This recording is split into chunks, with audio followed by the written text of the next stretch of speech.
정치권에 따끔한 일침을 내려주실 김진애 전 의원 모시겠습니다. 어서 오십시오. 네, 안녕하세요. 요즘에 이준석 대표하고 이낙연 대표가 서로 같이 이제 지난번에 통합을 해서 한번 놀래켰고 전격적으로 빨리 통합해서 놀래켰고 이번에는 통합하자마자 또 일주일 만에 또 깨지는 것 같이 느껴져서 또 놀래키고 있습니다. 네. 설 전에 깜짝 통합했던 이 개혁신당 지금은 막 선거운동 주도권 누가 가지느냐, 배복주를 어떻게 할 것이냐 이런 거 가지고 서로 싸우고 있거든요. 이거 네. 어떻게 된 겁니까? 지금 오는 길에 네. 거기 최고위원회 하는 거 들으면서 왔는데 뭐 아주 심상치 않아요. 너무 이제 빨리 아, 그래요? 뭐 아주 저기 말들은 이제 곱게 하고 있는데 이건 심상치 않은 것 같고요. 네. 이게 뭐냐면은 이제 처음부터 좀 성격이 다른 게 너무 이제 전격적으로 합해가지고 우리가 다 그렇죠. 둘이 우려를 안 맞는 했잖아요. 거죠, 사실은 둘 다. 예. 아니, 그러니까 이게 그냥 궁합이 안 맞는 정도가 아니라 네. 정말 이게 정말 DNA가 정말 잘 안 맞는 이런 쪽인데 그걸 너무 급하게 해서 그게 이제 선거 지원금이나 이런 것 때문에 너무 급하게 한 것 같은데 지금 여러 가지가 쉽지 않아 보입니다. 더군다나 이게 이제 주도권 싸움 아니에요? 기본적으로. 네. 공천권 싸움이고 그리고 이제 이거의 결정권을 실질적인 대표인 이준석 대표가 가지느냐 아니면은 최고위원회라는 지금 최고위원회는 6명 중에 4명이 민주당 출신이니까. 그러니까요. 그리고 지금 이제 더군다나 이게 앞으로의 사인이 그렇게 이준석 대표한테 호의적인 게 아니잖아요. 네. 기본적으로 지금 5명의 국회의원이 국고 지원은 받게 됐으나 다 민주당 출신이고 그러니까요. 그리고 지금 네. 국힘에서 네. 지금 공천하는 거의 상황을 보면 되도록이면 나가지 못하게 그다음 그래서 그렇죠. 지금도 하는 거 뭐 어저께도 한 거 보면 단수 공천은 되도록이면 줄이고 몇 네. 사람 줄이고 경선으로 붙여가지고 묶어놓는 지금 작전으로 나가고 있거든요. 맞아요. 그러니까 그리고 TK에서도 가령 주호영 같은 사람 지금 어떻게 하지도 경선시켜요. 못하고 막 이렇게 네. 하고 있기 때문에 앞으로 국민의힘 쪽에서 이쪽으로 들어올 수 있는 이른바 이삭죽기도 굉장히 좀 불안하게 보인단 말이죠. 그러니까 이준석 대표가 그래서 더 초조해 하는 것 같아요. 그렇기 때문에 더군다나 지금 이 시점에서 더군다나 이제 아주 너무 이질적인 이제 이 규합이다 보니까 이준석 대표의 원래 지지층들이 지금 빠져나가고 지금 있지 않습니까? 그러니까 지지율도 형편없이 자꾸 떨어지고 그러니까 지금 너무 초조해서 그러는 것 같은데 저는 뭐 결론은 안 내려옵니다. 이거는 자기네들이 결론 내야 될 일이고 저는 뭐 결론을 낼 수 있는 것도 아니고요. 이걸 어떻게 규합을 해가지고 한다고 그러면 아마 결과적으로 지금 이제 조건이 3가지 아닙니까? 전 지도부가 지역구에 출마하자. 네, 전 지도부 지역구 출마. 네. 그다음에 이른바 정책 발표권을 이준석 대표가 이준석이 다 하겠다. 하게끔. 네. 그다음에 3번째는 특정한 인물들 그러니까 아마 그 배복주 네. 또 유호정 이런 유호정. 사람 같은데 이런 사람들을 배제할 수 있는 거를 뭐 같이 저기를 하자 그러니까 굉장히 이제 어려운 거죠 서로. 저는 이럴 때는 오히려 노영희 평론가님께 여쭤보고 싶은데 저는 개인적으로는 뭐 의견이 있습니다만은 자기네들이 어떻게 할지는 모르겠습니다. 여기에 돈 문제라는 거가 아닐 것 같으면은 저는 이준석 대표가 과감하게 혼자 쓰는 게 맞다 오히려. 근데 돈 문제가 큰 게 그럼요. 다음 달 20일까지 네. 이 5명이 그대로 유지를 하면 선거부조금 25억을 받는다는 거예요. 그럼요. 네. 그러니까 선거부조금 25억이 엄청 큰 거잖아요, 사실은. 왜냐면은 이준석 대표 지금 당사 마련이랑 이런 거 저런 것 때문에 돈이 많이 들어간다고 계속 그러고 있었거든요. 네. 그러면은 25억이 들어오냐 마냐가 내가 좀만 참으면 되는데. 돈에 팔려서 미래를 잃는 거에 대해서는 제가 뭐라고 할 말이 없습니다. 그런 각오 없이 정치한다라고 할 것 같으면 네. 그러면은 정치하기 힘들죠.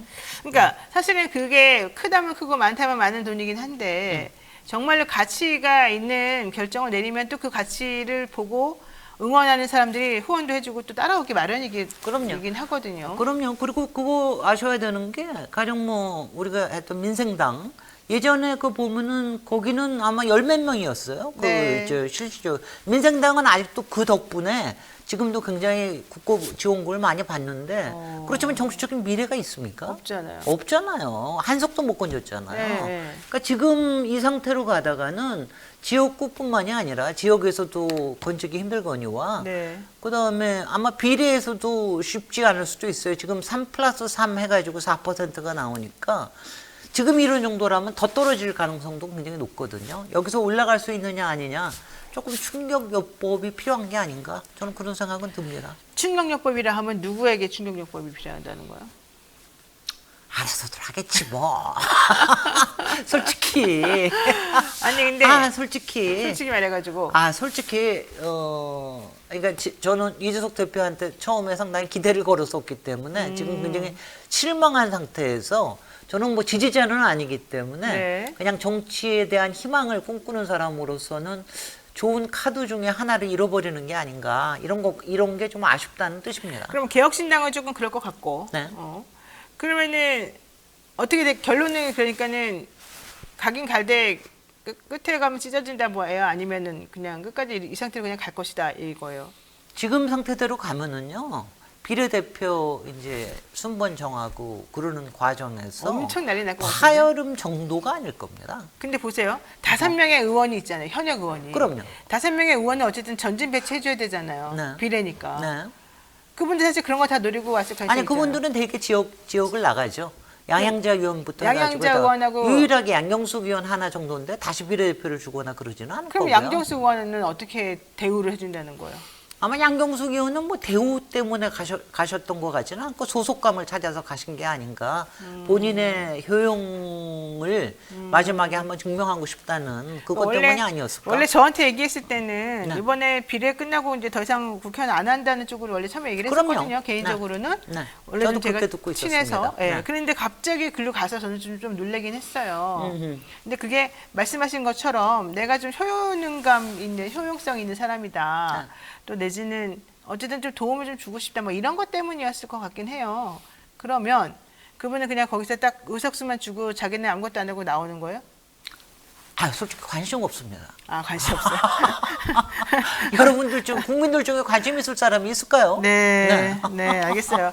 자, 그러면 어쨌든 이준석, 이낙연 이 라인들은 계속 서로 싸움을 할 것이다. 네, 비례 중에서 지금 가는 배복주 의원 같은 경우에 입당이나 뭐 이런 얘기 저거 하는 게 나중에 이제 비례로 나오거나 이런 거에 더 걱정하는 그렇죠, 거 아니에요? 그렇죠. 그러니까는 이제 얼마나 뭐 서로 싸우겠어요? 그러니까 본인들이 미는 사람들을 사실 비례번호 주려고 또 싸우겠죠. 그렇겠죠. 뭐 영입 제안 같은 건 안 받으셨어요?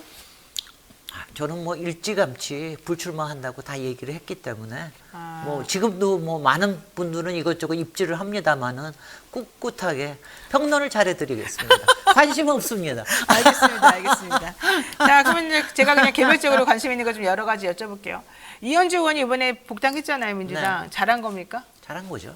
왜 어떤 면에서? 아니 저는 지난번에 신년 기자회견 보고 특히 이재명 대표의 신년 기자회견 보고 정말 우리 민주당에는 이게 조금 빅 스피커가 필요해요. 지금 이제 스피커들이 꽤 많긴 한데 아무래도 이제 조금 오래되기도 했고 좀 신선한 감이 필요하고 또 좀 공격적인 사람이 좀 필요한데 이현주 의원은 이제 돌고 돌아서 굉장히 이제 마음을 비우고 왜냐하면 저도 그 얘기를 했거든요.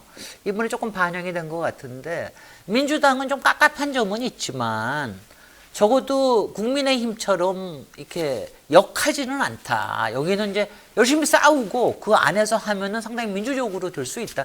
마음대로 다 되지는 않지만 근데 상당히 그런 부분에 설득이 된 것 같아 본인 자신이. 그래요? 그래서 그런 게 이번에 발표하는데도 좀 이렇게 얘기 나오는 거 보니까 뭐 이제 좀 역할을 할 수 있을 것 같고요. 그렇지만 이제 문제는 친문과의 갈등 내지는 지난번에 이현주 의원이 친문 내지는 문재인 대통령 이런 분들에게 막 고소고발도 하고 그러지 않았었어요? 아니 근데요, 저는 그거는 확실하게는 해야 된다고 보는 게 친문 인사에 대해서 특별하게 아니면 문재인에 대해서 특별하게 반발이 있거나 거부가 있었던 게 아니라 네. 이른바 그 안에서 끼리끼리의 패권에 대해서 아주 힘들어하는 거예요. 그러니까 이현주 의원 같은 경우는 저도 뭐 그때도 굉장히 못마땅하다고 생각하고 그랬지만 쭉 그동안의 패턴을 보면은 어디가 가서 민주적으로 진행이 잘 안 될 때, 네. 합리적으로 논리적으로 이게 진행이 안 될 때 그 부분에 대해서 굉장히 반발을 하는 게 있어서 그래서 그런 부분에서는 역할을 할 수 있을 거고 그리고 민주당에는 좀 필요한 게 좀 네. 이제 이번에도 지금 공천 과정에서 상당히 여러 가지 문제가 있는 게 이른바 약간의 기득권의 타파 아닙니까? 네. 지금 솔직히는 이제 뭐 하여튼 그 부분에 있어서 나름대로의 역할을 하는 뭐 이런 것들이 아마 가능하지 않을까. 그리고 무엇보다 윤석열과 한동훈에 대해서 네. 플러스 김건희에 대해서 그 부분에서 굉장히 확실하게 비판을 하실 거다. 뭐 이거에 대해서는 국민적인 효과가 있을 거다. 이렇게 봅니다. 지금 임종석 전 비서실장 공천 때문에 그랬는지 모르겠지만 민주당 계속해서 여론조사에서 안 좋고요. 네. 그다음에 특히 중요한 게 지지율이 떨어지면서 야 니네 친문하고 싸우느라고 결국은 찢어지는 거 아니야? 이런 생각들을 많은 국민들이 하고 있거든요. 지금 이제 그렇게 언론들이 몰아가려고 네. 열심히 언론이 몰아가고 거예요? 있죠. 네, 사실은 그리고 아닌데? 여론조사도 상당히 이제 그런 쪽으로 나오고 계속해서 몰아가는데 네. 일단 요거는 몇 가지를 나눠서 봐야 될 텐데 일단 여론조사에서 최근에 네. 지지율이 이렇게 붙거나 아니면 뭐 나오는 건 이거는 확실하게 약간의 왜곡이 있어요. 아. 그러니까 설 이후의 상황 그리고 최근에 그 뭐냐면 이 보수가 진보보다 한 거의 10% 정도 더 반영이 돼 있거든요. 네, 그러니까 네. 그런 부분들이 있고 그리고 이거 하는 게 저는 뭐 저도 되게 이렇게 그 공천이 진행되는 동안에는 경선이 진행되는 동안에는 보통은 여론조사를 잘 안 봅니다. 아, 그래요? 왜곡이 많기 때문에 어느 한쪽이 반영이 되는 경우가 많고 그리고 그 틈을 타서 또 약간의 공작성 여론조사도 있고 그래서 그렇군요. 저는 지금 오히려 지금 보고 있으면은 민주당 지지자들이 걱정을 하겠지만 이런 생각을 하셔야 돼요. 이거 가만히 보고 있으면 지난 10월 달에 강서구 구청장 네, 선거 이 똑같다? 보궐선거 그 이전의 상황하고 굉장히 비슷하게 되고 있거든요. 그래서 어허. 오히려 이게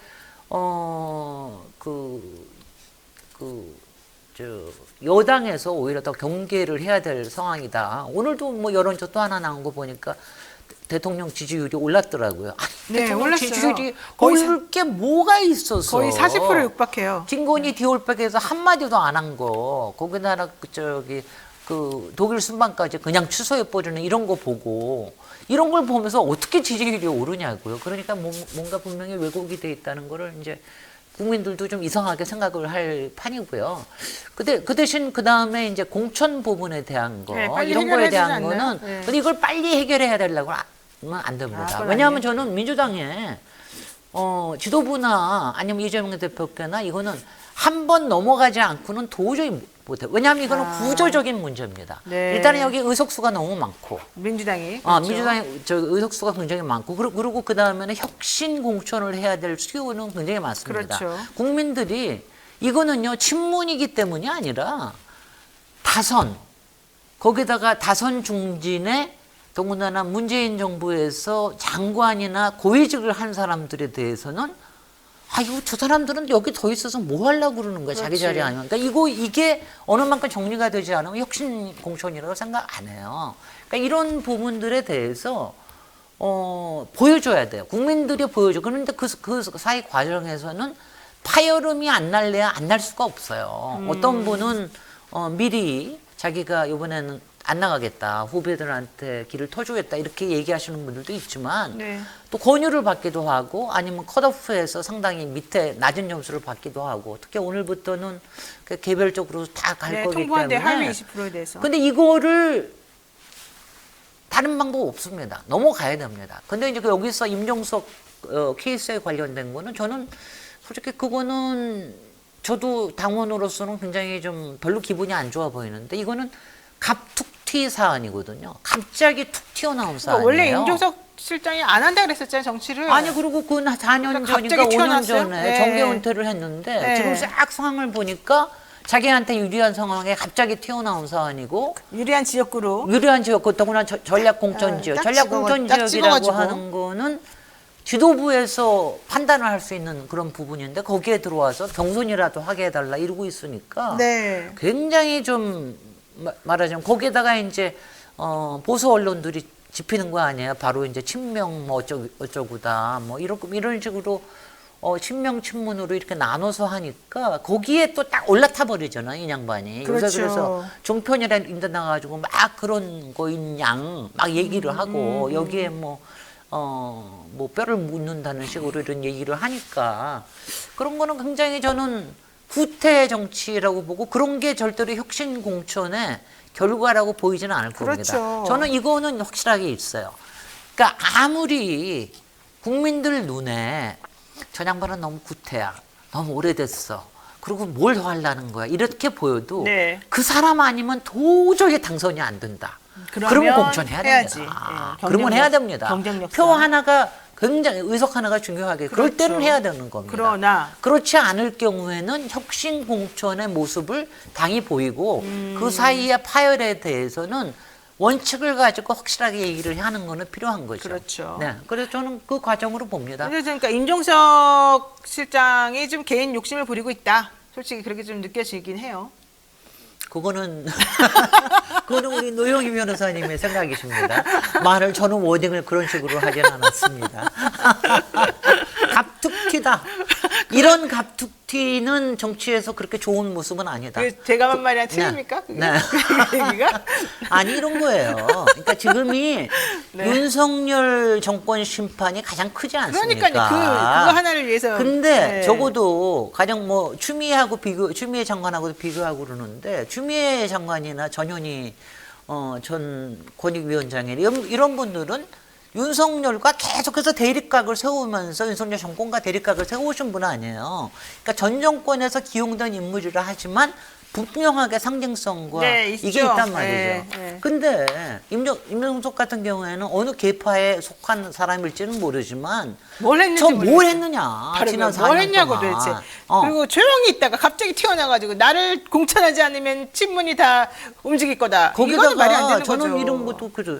아니 임종석 비서실장은 윤석열 정권에 의해서 기소도 한 번 안 당했어요. 맞아요. 수사도 한 번 안 당했어요. 아, 그랬네요, 진짜. 이거 참 신기한 일 아니에요? 거기에 저 문재인 정부 안에 있던 사람들 비서진이건 뭐건 다 보호를 받았네. 엄청나게 저기를 하니까 난 그런 것도 그래서 아니 지난 4년 동안 아니 그것 때문에 정계 은퇴했었나 그러니까. 이러다가 탁 튀어나오는 거 이거는 굉장히 좋지 않은 모습이다. 그러네요. 그러니까 이런 걸 보고 이제 이런 표현을 할 수 있죠. 기회주의적입니다.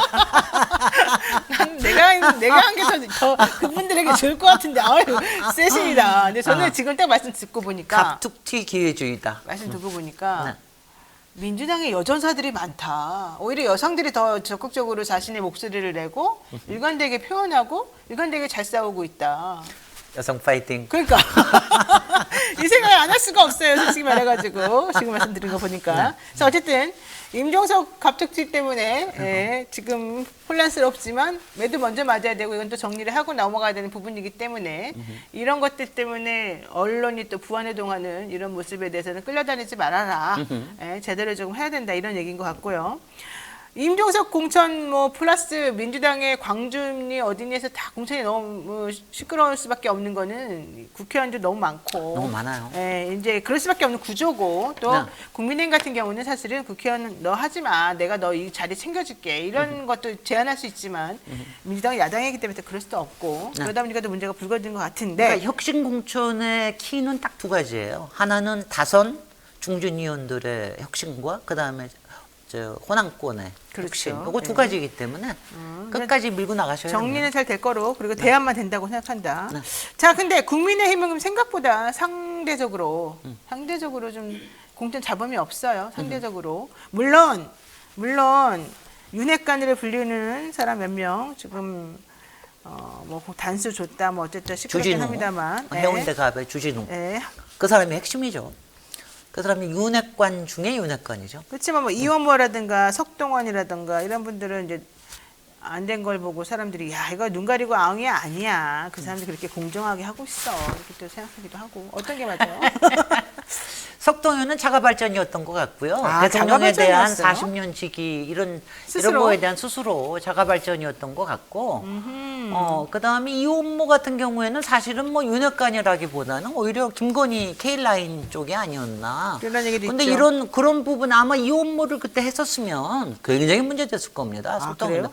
근데 저는 오히려 요번에 된 사람이 그 TV조선 바로 앵커 출신이잖아요. 네. 이런 사람이 오히려 더 문제인 거죠. 근데 그래서 이거는 이거야말로 새로운 한동훈 라인 아닌가 뭐 이런 얘기도 나오고 그러는데, 그러니까 이런 여러 가지 핑계를 대고 스모킹을 하고 이제 저기 자기네들 원하는 사람을 꽂은 게 아닌가 하는 박정훈 생각이 말하는 드는데, 거죠. TV조선. 네. 국민의힘에서 잡음이 없어 보이는 거는 원인은 뭐 딱 세 가지라고 생각이 돼요. 네, 하나는 첫 번째. 이제 첫 번째는 이게 용산 공천이고, 두 번째는 검찰 공천이고, 세 번째는 언론 공천이고, 요 세 가지라고 저는 요 세 가지라고 보거든요. 언론 공천. 그러니까 언론을 이용한 공천이죠. 그러니까 이제 용산 공천은 결과적으로는 용산이 원하는 사람들은 갖다가 꽂대. 아주 중요한 거는 꽂대. 나머지는 주변을 이렇게 하는, 이거는 뭐냐면은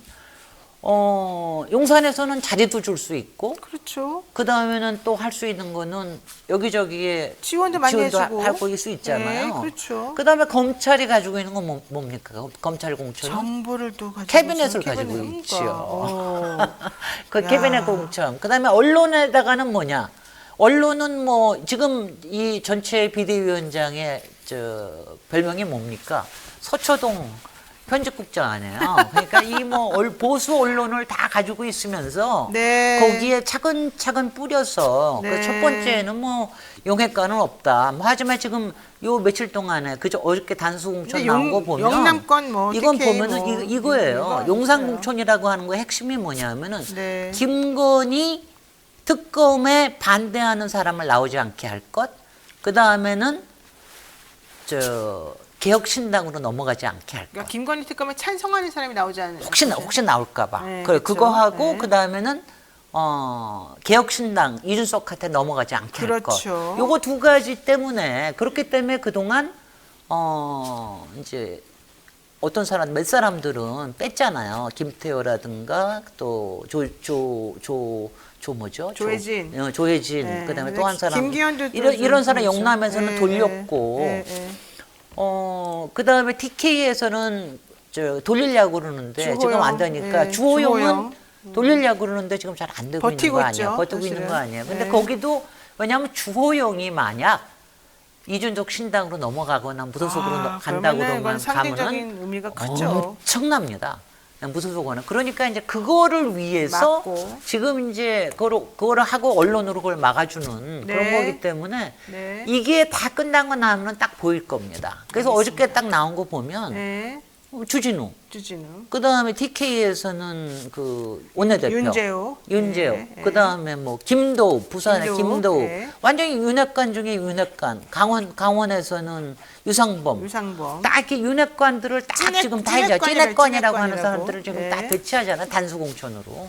그러니까 그거 보면은 탄핵 안 당해야지. 김건희 특검은 안 저기를 해야지. 알겠습니다. 그 사이사이에 한동훈 파이팅. 그렇군요. 이게 핵심인데 근데요, 한동훈 파이팅. 근데 한동훈은 지금 역할이 없어요, 거의. 제가 보기에는. 그러니까 지금 언론을 막아주는 역할, 언론을 마사지하는 역할이 가장 커요. 한동훈의 역할은. 그게 제일 그러니까 중요하죠. 지금 실세가 네. 저는 한동훈은 확실하게 허세라고 보이고 드디어. 그 사이사이에 그러니까 여기서 떨궈져 나가지 않으면서 그나마 개인의 인기를 올리는 이런 네. 역할을 하고 있는 거고요. 네.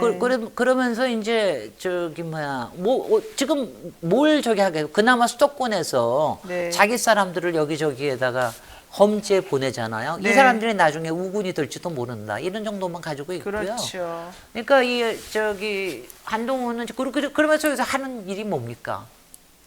맨날 검찰 공천식에 왜냐하면 이 양반은 자기가 검사같이 얘기하는 것밖에 없잖아요. 네. 그러면서 이재명 욕하고 그다음에 이재명 갈구고 그러니까 이재명만 패요. 조국 신당 패고 네. 이런 것밖에 없잖아요. 네, 그러니까 네. 그러면서 굉장히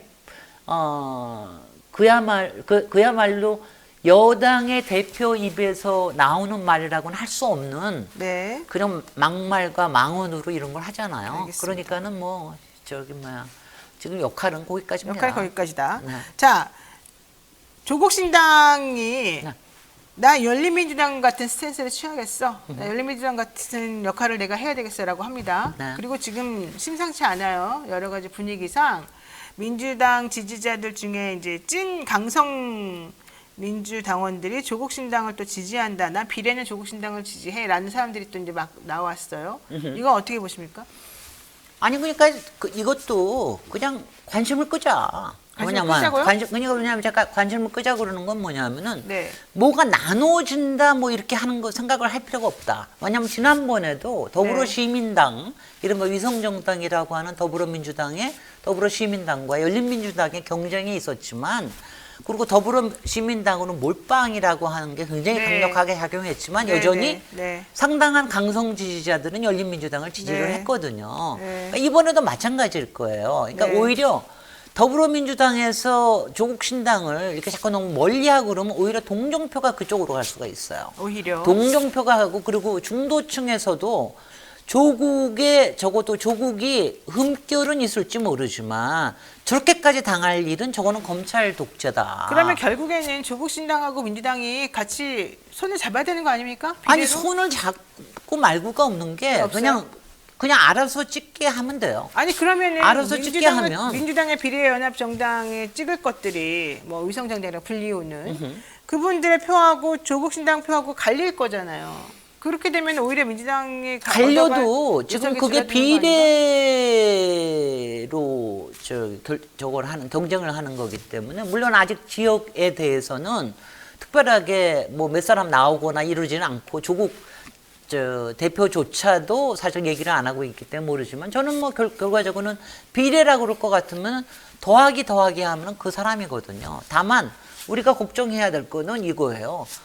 너무 저는 지금 민주당 사람으로서 너무 조국 신당에 대해서 거리감을 두거나 그러니까. 그거를 네. 저기 할 하면은 필요는 오히려 없다.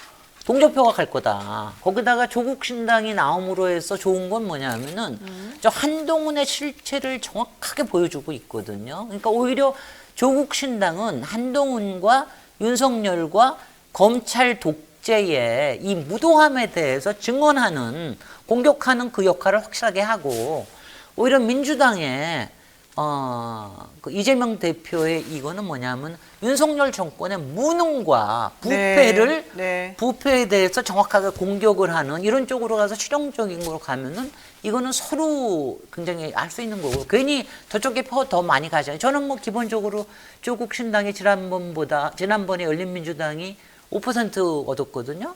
그러니까 아마 그 정도까지는 얻을 수 있는 가능성이 상당히 있다.